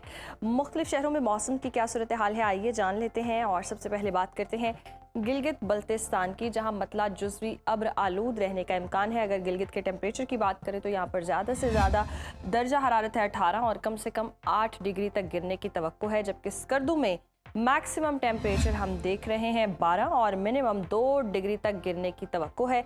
महकमे मौसमियात के मुताबिक आइंदा 24 घंटों के दौरान चंद मकामात पर हल्की बारिश हो सकती है। आज़ाद कश्मीर के मौसम के हवाले से बताएं तो मौसम खुश्क और मतला जुज़वी अब्र आलूद रहने का इम्कान है। दारुल हुकूमत मुजफ्फराबाद का टेम्परेचर देख लेते हैं। यहाँ पर हम देख रहे हैं मैक्सिमम टेम्परेचर है 28 और मिनिमम 16 डिग्री तक गिरने का इम्कान है। जबकि श्रीनगर में ज़्यादा से ज़्यादा पारा है 23 और कम से कम 8 डिग्री रहने का इम्कान है। मौसम का हाल बताने वालों ने आइंदा 24 घंटों के दौरान चंद मकामात पर हल्की बारिश का इम्कान जाहिर किया है। और अब आपके साथ शेयर करेंगे खैबर पख्तूनख्वा का मौसम, जहां हम देख रहे हैं सूबे के बेशतर अजला में मौसम खुश्क, जबकि मैदानी इलाकों में दिन के दौरान गर्म रहने का इम्कान है। सूबाई दारुल हुकूमत पेशावर का रुख करते हैं। पेशावर में हम देख रहे हैं ज़्यादा से ज़्यादा दर्जा हरारत है 34 और कम से कम 21 डिग्री रहने का इम्कान है। सवात की बात करें, जिसे पाकिस्तान का स्विट्ज़रलैंड कहते हैं, यहाँ पर हम देख रहे हैं ज़्यादा से ज़्यादा दर्जा हरारत है 18 और कम से कम 7 डिग्री तक गिरने का इम्कान है। और आइंदा 24 घंटों के दौरान चित्राल, दीर, सवात, कलाम, शांगला, बुनेर, कोहिस्तान और मालाकंड में हल्की बारिश हो सकती है।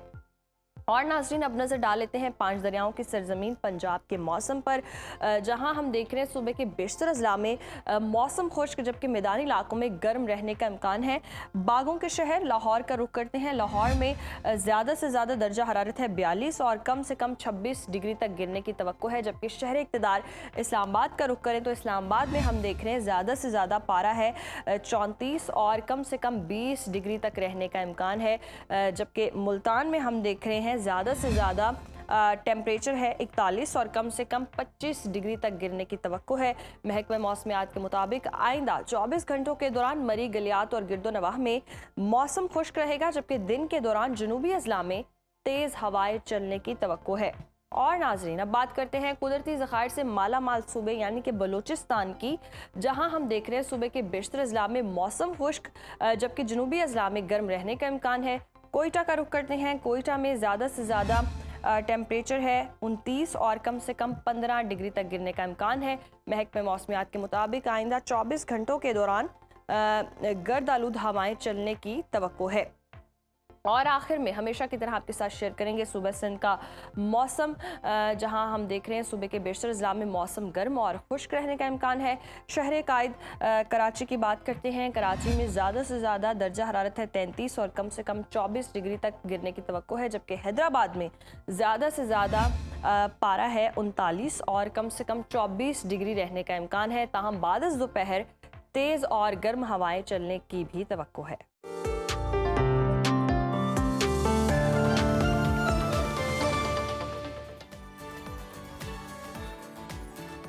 नाज़रीन, मौसम की सूरत हाल तो आपने जान भी ली है, आप एक्सपीरियंस भी कर रहे हैं और यूं ही लग रहा है जैसे सूरज सवानेज़े पर है। और जिस्म के साथ साथ हम देखते हैं कि मिजाज में भी लोगों के चिड़चिड़ापन आ जाता है। हम लोग अक्सर क्या करते हैं, बाहर से तपती धूप में आते हैं और सीधा कोशिश होती है कि फ्रिज खोलकर ठंडा पानी पिया जाए और हमें लगता है कि हमने जनाब जो बंदोबस्त करना था गर्मी का वो कर लिया है। हालांकि वो उल्टा नुकसान दे रहा होता है। और हम क्या खा रहे हैं यही तय करता है कि हम गर्मी की शदीद तपिश को झेल पाएंगे या नहीं। बिल्कुल ठीक है। और ऐसे ही है, सबसे ज़्यादा परेशानी जो है वो माओं को होती है जिनके नन्हे मुन्ने बच्चे जो हैं वो तपती दोपहर में स्कूल से घर आते हैं या घूमने फिरने चले जाते हैं तो उनके चेहरे सुर्ख हो जाते हैं और माएँ परेशान हो जाती हैं कि जी इनको खाने में ऐसा क्या दिया जाए कि ठंडक का एहसास हो। और आज हम इसी पर डिस्कशन करेंगे। माहिर ग़िज़ाइयत नाज़िया बारी साहिबा हमारे साथ मौजूद हैं, उनसे जानने की कोशिश करेंगे तपती धूप में, तपती गर्मी में कौन सी ग़िज़ाएँ खानी चाहिए जो हमारे लिए बेहतरीन हो सकती हैं। बहुत शुक्रिया आपके वक्त का। वेलकम टू सुनो पाकिस्तान।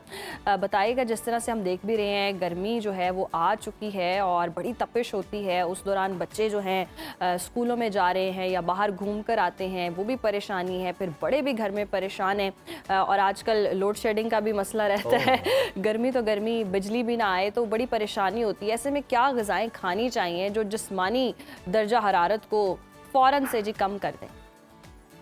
अस्सलामुअलैकुम। सबसे पहले तो आप लोगों को अच्छा, उसके बाद ये है कि ना गर्मी का एक जो कॉन्सेप्ट है ना, इसको इजी लेना छोड़ दें। सबसे बड़ी मिस्टेक ये है कि हम इसको इजी ले लेते हैं। तो ये जो है ना आपका मेटाबॉलिक स्ट्रेस टेस्ट होता है इन दिनों में। तो जो समर है उसमें आपको बहुत ही प्रिकॉशनरी चलना होता है, लेकिन उसका मतलब ये भी है कि अगर आप इसमें सर्वाइव करना, सिर्फ आप इसमें सर्वाइव नहीं कर सकते, आप इसको थ्राइव भी कर सकते हैं। अगर आप इसको फूड से रिलेटेड और अपनी जो थोड़ी सी प्रिकॉशन से रिलेटेड चीजें कर लें तो आप इसमें अपनी बॉडी को बहुत अच्छे से ट्रांसफॉर्म भी कर सकते हैं।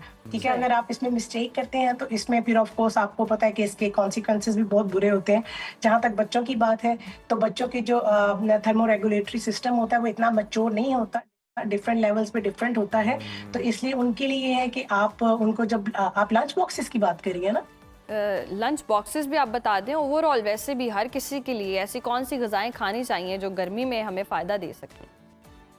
अच्छा, गर्मी में तो सबसे पहले ये है कि हमें वाटर इनटेक, ये नहीं है कि सिर्फ हमें पानी इनटेक लेना, हाइड्रेशन क्वांटिटी नहीं चाहिए, हमें वो लिक्विड्स लेने चाहिए जो कि आपको रिहाइड्रेट करते हैं जैसे कि पानी हो गया, इसी तरह आप लेमन वाटर ले लें, पिंच ऑफ सॉल्ट जैसे कि हिमालयन सॉल्ट का पिंच उसमें डाल लें, उसमें क्योंकि आपको पोटेशियम की ज़रूरत होती है, आपको मैग्नीशियम की ज़रूरत होती है। इसके अलावा फिर आप coconut water is very good, अगर आपको अवेलेबिलिटी है तो सबसे बेस्ट चीज़ जो है वो कोकोनट वाटर होता है। इसके अलावा क्यूकम्बर ले लीजिए, वाटरमेलन ले लीजिए, आप जो ये गर्मियों के जितने फ्रूट्स हैं जो कि वाटर कंटेंट होते हैं ये खाइए, क्योंकि ऑटोमेटिकली आपका एपेटाइट जो है वो थोड़ा लेस हुआ होता है, तो आप जो है 16% जो है आपकी जो वैसे ही कैलोरी डेफिसिट हो रही होती है क्योंकि आप लोग इतना खा नहीं पाते। इसके अलावा योगर्ट ले लीजिए, बटर मिल्क ले लीजिए, इस तरह की जो चीज़ें हैं वो आप ऐड कर सकते हैं अपनी डेली रूटीन में।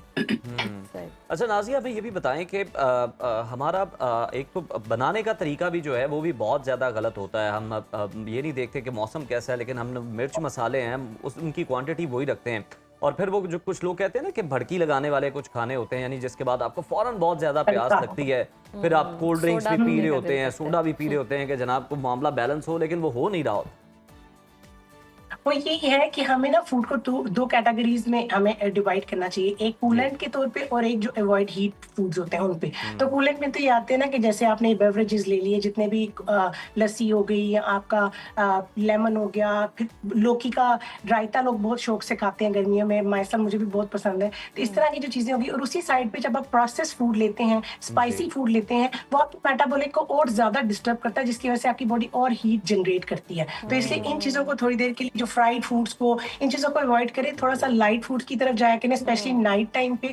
जैसे कि लोग सूप को बहुत मिसकंसेप्ट लेते हैं कि जी सूप सिर्फ सर्दियों के लिए बना हुआ है, जबकि दिस इज अ मिसकंसेप्शन। हाँ, आप उसको लूप वार्म लें, आप उसको बहुत ज्यादा हॉट उसमें ना लें, लूप वार्म जो थोड़ा थोड़ा गर्म होता है उसमें लें, ताकि आप, और उसमें आप लेंटिल का ले लें, चिकन ब्रॉथ का, लाइट चिकन ब्रॉथ का ले लें, इसके अलावा आप वेजिटेबल्स का ले लें जिसमें थोड़ा पानी ज्यादा हो, बहुत गाढ़ा ना हो, वो जो कॉर्नफ्लोर डले होते हैं थोड़ा वो कम चीजें, इस तरह बिल्कुल सोया ऐसे ही सॉस वगैरह थोड़ी कम हो जाए। बिल्कुल ऐसे ही नाज़िया साहिबा, इसमें जब आप गर्मी, जी जी। जी जी, आप कुछ कह रही हैं? नहीं, मैंने कहा इसमें न्यूट्रिशन भी बहुत अच्छे जी, आपको मिल जाते हैं, ऐसे ही है। डाइजेशन बहुत अच्छा हो जाता है, उसके साथ साथ आपका वेट बैलेंस रहता है, आपके वेट इलेक्ट्रोलाइट्स बैलेंस पूरे रहते रहते हैं। हैं। और जब इस तरह की गर्मी होती है तो दिल भी बहुत करता है कि सादे सादे खाने खाए जाएं, इतना स्पाइसी खाया भी नहीं जाता। और अक्सर हम देखते हैं कि जैसे गर्मी से बाहर से आए और फौरन आए, जिस तरह से उज़ैर भी बात कर रहा था कि आते साथ ही हमने फ्रिज खोली, ठंडा पानी निकाला और पी लिया।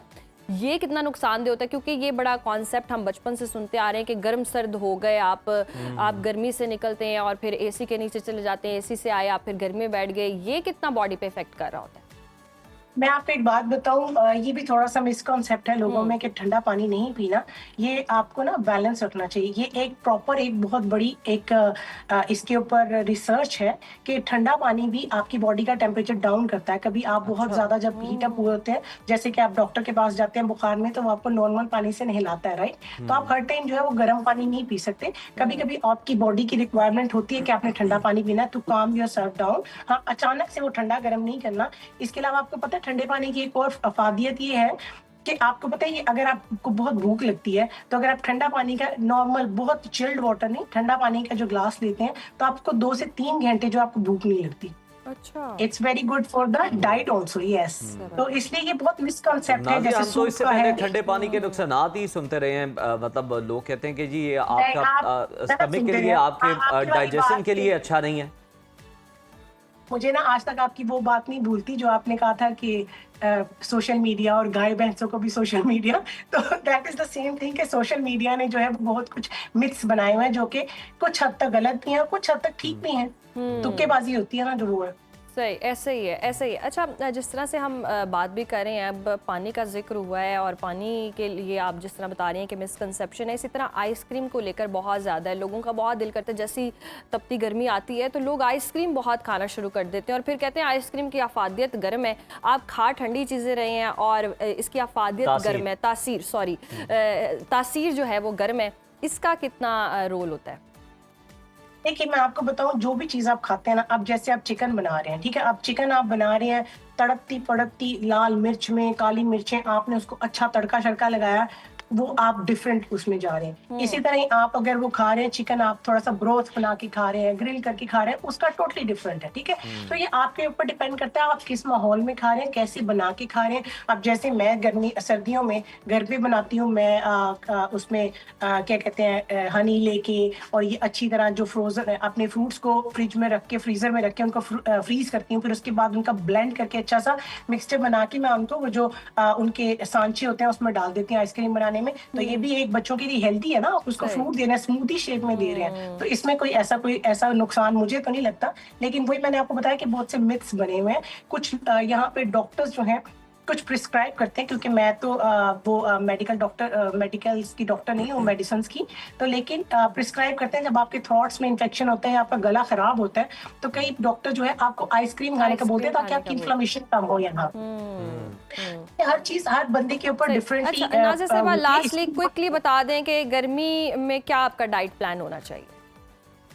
गर्मी में डाइट प्लान ये होना चाहिए कि पहले आप गर्मी को इंटरनली अपने इंटरनल फूड को ठीक करें, आप इंटरनल अपना जो एनवायरनमेंट है वो कंट्रोल करें, जिसमें आपको बहुत ठंडी चीजें भी नहीं लेनी। चिया सीड्स का इस्तेमाल करें, जिसमें क्योंकि 1 टेबलस्पून इज फाइन, क्योंकि वो जेल क्रिएट करता है अंदर, तो आपको हाइड्रेट रखता है। इसके अलावा आप उसमें मैग्नीशियम का ख्याल रखें, आप पोटेशियम का रखें, ग्रीन लीफी वेजिटेबल्स लें, फ्रूट्स लें, क्यूकम्बर लें, पानी लें, और ये लेमन वाटर लें, कोकोनट वाटर तो इतना अच्छा है कि आप 1 महीना यूज करके देखिए, आपकी स्किन टोटली चेंज हो जाएगी। स्किन भी हेल्दी होगी, आप भी हेल्दी होंगे। तो अच्छी और ज़बरदस्त डाइट यही है कि जी आप फ्रूट्स का इस्तेमाल ज़्यादा करें और परहेज करें इतनी गर्मी के अंदर, और ज्यादा मिर्च मसाले डाल के खाने ना ही बनाएं तो बेहतर है। अभी ब्रेक शामिल करते हैं प्रोग्राम में, देखते रहिए सुनो पाकिस्तान। वेलकम बैक व्यूअर्स, और अब हम जिस टॉपिक को डिस्कस करने वाले हैं, ज़ेर बहस लाने वाले हैं, इसे आप कौमी अलमिया कह लें या फिर आप कुछ भी से नाम दे सकते हैं।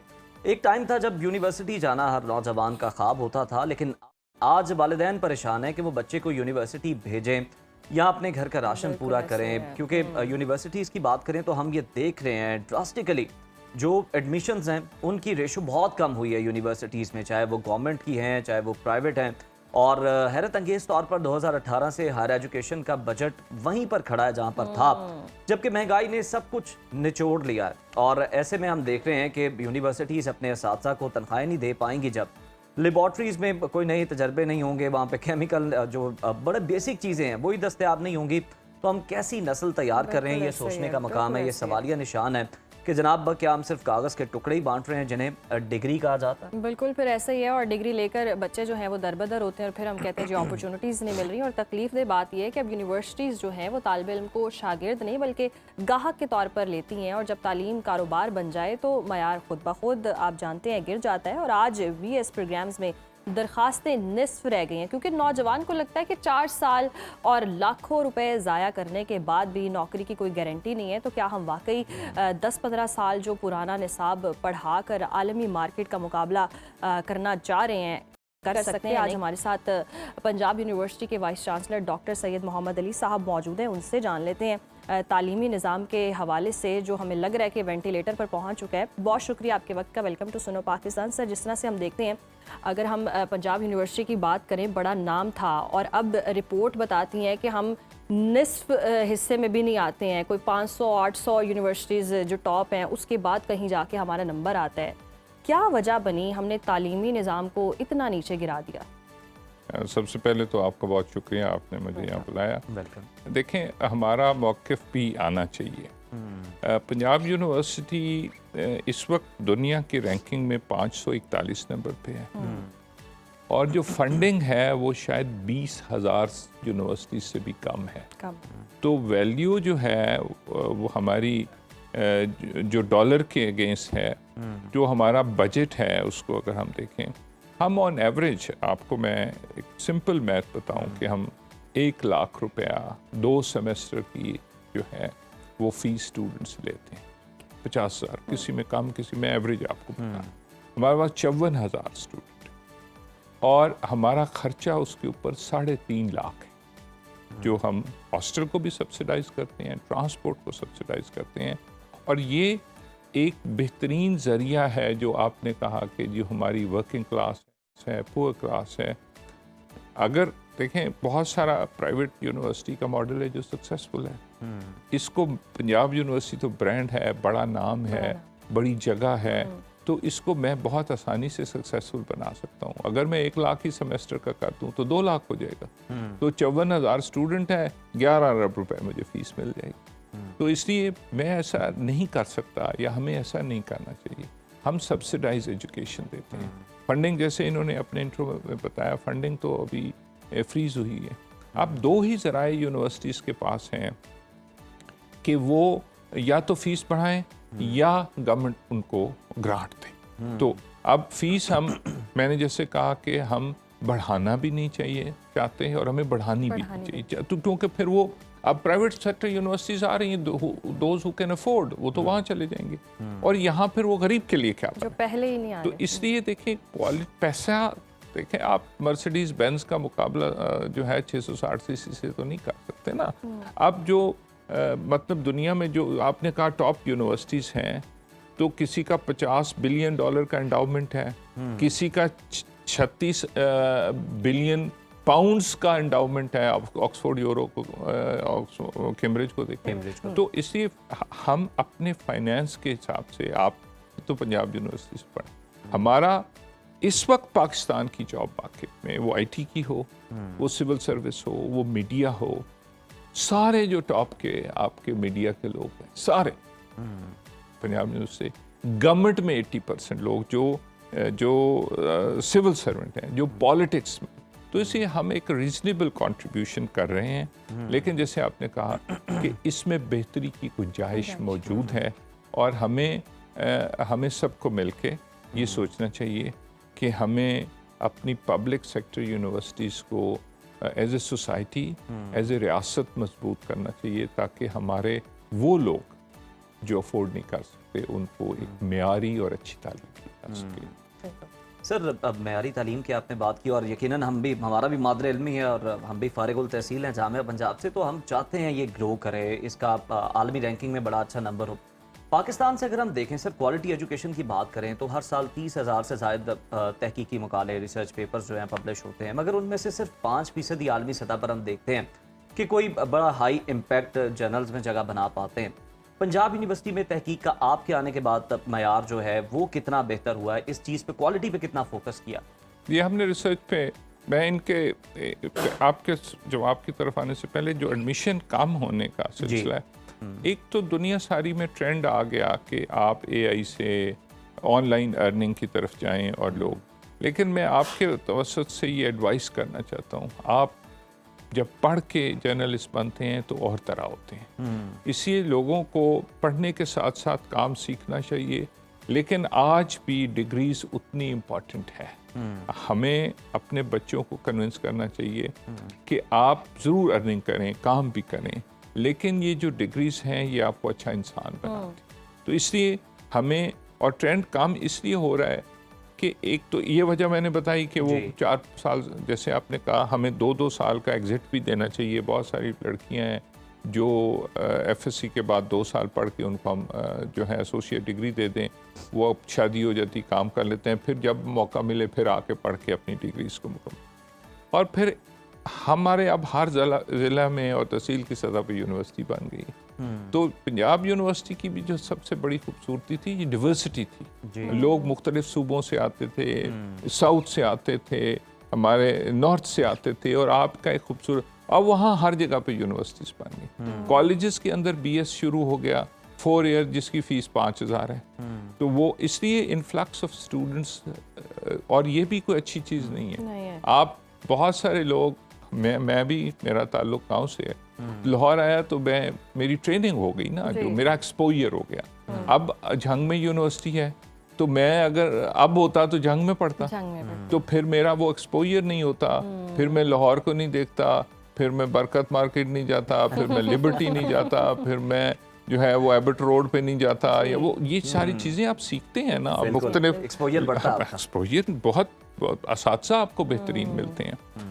और जहाँ तक आप रिसर्च की बात कर रहे हैं, वो ये है कि मेरे आने के बाद रैंकिंग हमारी ऊपर गई, 541 में है, रीजनेबल रैंकिंग है। पाकिस्तान में हम दूसरे नंबर, कायद-ए-आज़म यूनिवर्सिटी, उसमें भी इत्तफाक से मुझे वाइस चांसलर रहने का 4 साल मौका मिला, तो वो 325 पे है, हम लोग यार 340 पे है।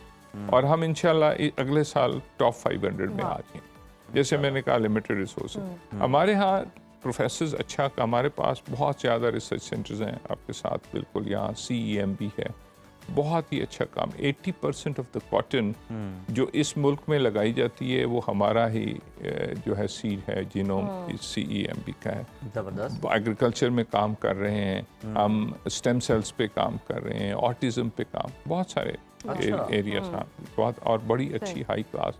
लेकिन एक हमारे यहाँ एक जो आप समझें गैप है वो यूनिवर्सिटी का इंडस्ट्री से लिंकेजेस है। जैसे आपके यहाँ इस वक्त मैं आपसे सवाल करूं, ये आप हमारे हमसाए हैं ना, कितने हैं मीडिया के स्टूडेंट जो यहाँ इंटर्नशिप कर रहे हैं? ये वो गैप है जिसको, तो मीडिया की इंडस्ट्री आप है और मीडिया के अंदर से इम्पैक्टफुल पेपर वो निकलेगा जो इंडस्ट्री और यूनिवर्सिटी से मिलकर निकलेगा, और इसी तरह हर एक एरिया। सही। तो हमारा जो गैप है ना, हमारी जो रिसर्च है वो ट्रांसफॉर्म नहीं हो रही एक्चुअल प्रोडक्ट में, और उससे कोई फ़ायदा माशरे को नहीं हो रहा, स्टार्टअप्स नहीं आ रहे, और ये हमें इसको प्रायोरिटी पे जो है वो करना है कि हम वो रिसर्च करें जो इम्पैक्टफुल हो। टीचर्स अच्छी रिसर्च कर रहे हैं, और दूसरा शायद फिर मैं आप ही के एग्जांपल दूँ, ट्रस्ट का कमी है जी। तो अगर आप हमारे पास आएंगे तब भी फायदा है, हम आपके, ये विन विन है। हम अगर हम कन्विंस कर लें और कन्विंस हो जाएं कि हम अगर मिल के काम करेंगे तो ये विन विन है। तो ये जो सेलोस में है ना, तो मैं आपके डिपार्टमेंट सारे को जानता हूँ, लेकिन और सबसे मजबूत डिपार्टमेंट है मीडिया का पाकिस्तान में, लेकिन उनका वो ताल्लुक नहीं है इंडस्ट्री के साथ। और जो आपने कहा कि इम्पैक्टफुल रिसर्च होगी, हाई क्वालिटी रिसर्च होगी, वहाँ बैठ के वो नहीं। बिल्कुल सर, बहुत ज़बरदस्त पॉइंट आपने रखा है, और यकीनी तौर पर आप जैसे लोगों की ज़रूरत है तालीमी निज़ाम को बेहतर करने के लिए भी, और हम देख भी रहे हैं इंशाल्लाह आगे बहुत बेहतरी भी होगी। जिस तरह से आप भी बता रहे हैं कि कम रिसोर्सेज में एक इदारे को चलाना और स्टेबल करना बहुत बड़ी बात है। क्या लगता है गवर्नमेंट की तरफ से फंड्स की कमी है या रोक दिए गए हैं जिसकी वजह से इतना, और ज़रूरत कितनी और किस तरह से आप फंड्स देखें? फंड्स जैसे इन्होंने बताया कि वो बहुत अरसों से उसमें एनहेंसमेंट नहीं हुई, यूनिवर्सिटीज़ पढ़ रही। अच्छा, फिर महंगाई बढ़ रही है। मिसाल के तौर पे हम 1 अरब रुपए अगर तनख्वाह 1 महीने की देते हैं और इस जून में 15% बढ़ जाए तो वो 1 अरब 15 करोड़ हो गई, और उसको अगर आप साल में ले जाएंगे तो इसका इम्पैक्ट 2 अरब होगा। इसी तरह यूटिलिटीज़ हैं, जैसे आप देख रहे हैं कि हम बसेस चलाते हैं, वो डीजल है, डीजल की कीमत बढ़ेगी, बिजली की कीमत बढ़ेगी, यूटिलिटीज़ की कीमत बढ़ेगी, तो उसको हमें मैच करना पड़ेगा। अब उसके 2 ज़राए हैं जी। एक ज़रिया ये है कि गवर्नमेंट हमारी फंडिंग बढ़ा दे, और दूसरा ज़रिया ये है कि जैसे पंजाब यूनिवर्सिटी है, हमें अलाउ कर दें कि हम अपनी ज़मीन को कमर्शियल पर्पसेस के लिए इस्तेमाल करें। अच्छा, उससे जो कमर्शियल पर्पसेस के लिए ज़मीन इस्तेमाल होगी उससे हमें कोई फ़ायदा नहीं होगा, स्टूडेंट्स को होगा, यूनिवर्सिटी को होगा, रिसर्च को फंडिंग आएगी ना। तो ये 2 चीज़ें हैं जो कि अगर हो जाएं तो बहुत सारी यूनिवर्सिटीज़ ऐसी हैं जिनके पास ऐसी जगह है जो रिसोर्सेज के लिए, जो कमर्शलाइजेशन के लिए इस्तेमाल हो, उनको इजाज़त दे दें। जिनके पास नहीं है उनकी फंडिंग हमारी कम कर देना, हमें इजाज़त दे दें, और हम अपने ज़राए से पैसे जनरेट करना। कोई ऐसी यूनिवर्सिटी है जिसके पास कोई कमर्शियल पॉसिबिलिटी नहीं है तो उसको फंड ज़्यादा दें। तो इस तरह गवर्नमेंट से भी बर्डन, और हम बात भी यही कर रहे हैं जी कि ज़्यादा बेहतर वो सस्टेनेबल होगा। हम अगर अपने कमर्शियल वेंचर्स बना लें और उससे हमें, और दुनिया में जो बड़ी यूनिवर्सिटीज़ हैं उन सब का यही मॉडल है कि वो अपने कमर्शियल उनके खुद से जनरेट करें। अच्छा सर, हमें लास्टली ये भी बता दें कि माशाल्लाह आप जैसे विजनरी लोग हैं और हमें फ़र्क भी नज़र आता है।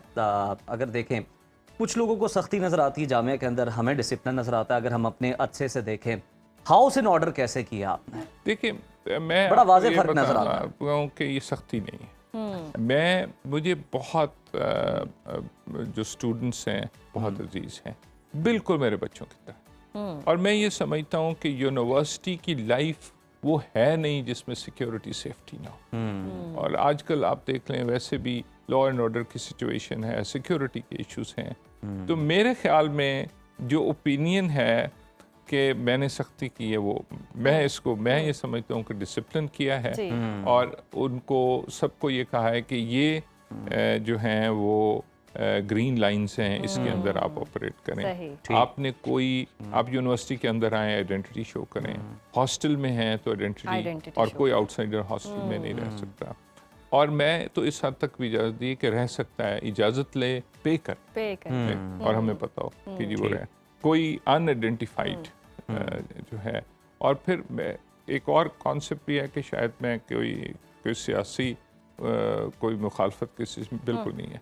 मैं सबको ये कहता हूँ कि आप जो यूनिवर्सिटी के कवानीन हैं उसके मुताबिक आप अपना फंक्शन करें, हमसे इजाज़त लें, उस जगह पे करें जिस जगह पे हम आपको इजाज़त दें, और उस टाइम पे करें जो टाइम आपको दिया। तो मेरा ये ख्याल है कि आप खुद, इफ यू आर अ जज, तो आप खुद भी आपको कल पेरेंट बन जाएं तो यू विल आल्सो। बिल्कुल सर, पहले हम यही देखते थे कि जामिया पंजाब एक अलग, हमें लगता था कि ये अलग प्लेनेट पे है, बाकी यूनिवर्सिटीज जो है वो अलग है, लेकिन लगता है कि आपने एक ही सफ में ला के खड़ा कर दिया कि मतलब जिस तरह से प्राइवेट जामिया आता है तो पंजाब यूनिवर्सिटी भी उसी तरह से। पेरेंट्स कुछ हैं, देखिए ना, एक फीडबैक, दो चीज़ों से आपको अंदाजा होगा।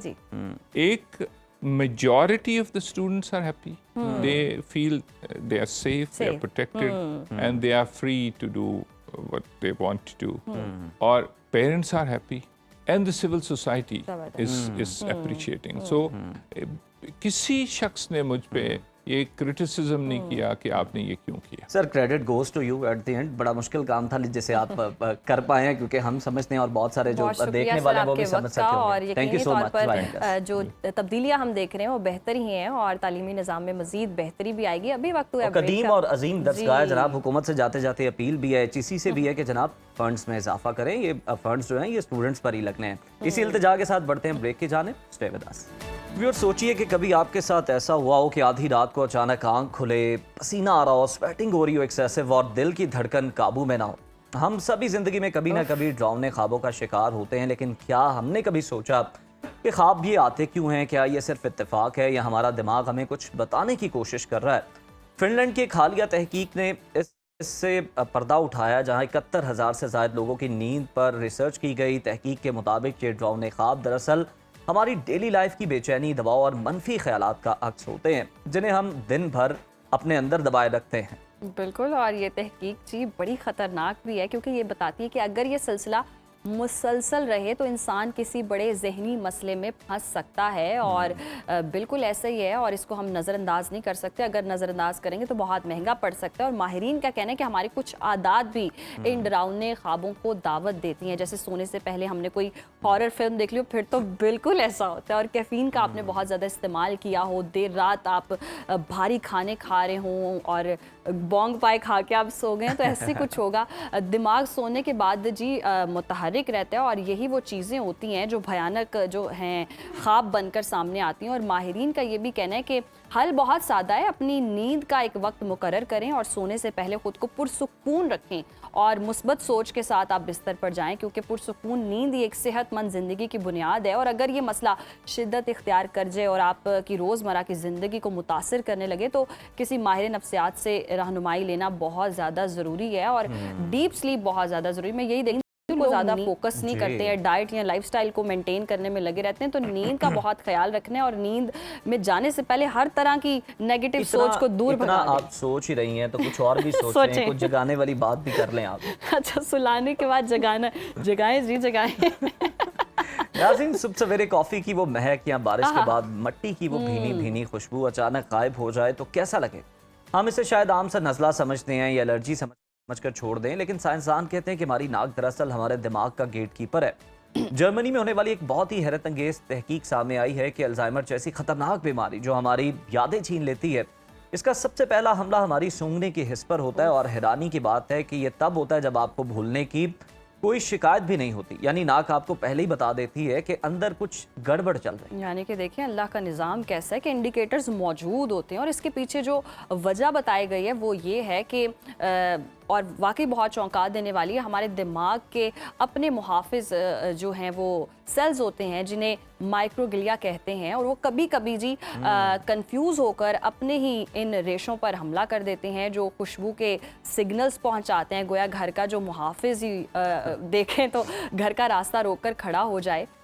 तो परेशान होने वाली बात नहीं है, इसमें कोई ऐसी चीज़ नहीं है, बल्कि ये एक अच्छी खबर है, क्योंकि अगर हमें पहले से पता चल जाए कि जी सूंघने का अगर मसला हो गया है तो ये चीज़ हो सकती है, तो डॉक्टर से रुजू करने में ज़्यादा आसानी होगी, और जैसे ही बीमारी बर वक्त कहते हैं ना पता चल जाए तो उसको हम हल भी ढूंढ सकते हैं। और मुस्तकबिल में हम देखें अगर रिसर्च भी जिस तरह से की जा रही है तो नाक का जब भी आपको मसला और आपको खुशबू या आपकी सूंघने की सलाहियत अगर मुतासिर हो रही है तो बस अलर्ट है, फटाफट इसका इलाज ज़रूर करवाएं। प्रोग्राम जी अब अपने इख्तिताम को पहुंचा, हमें दीजिए इजाज़त। अल्लाह हाफ़िज़। अल्लाह हाफ़िज़।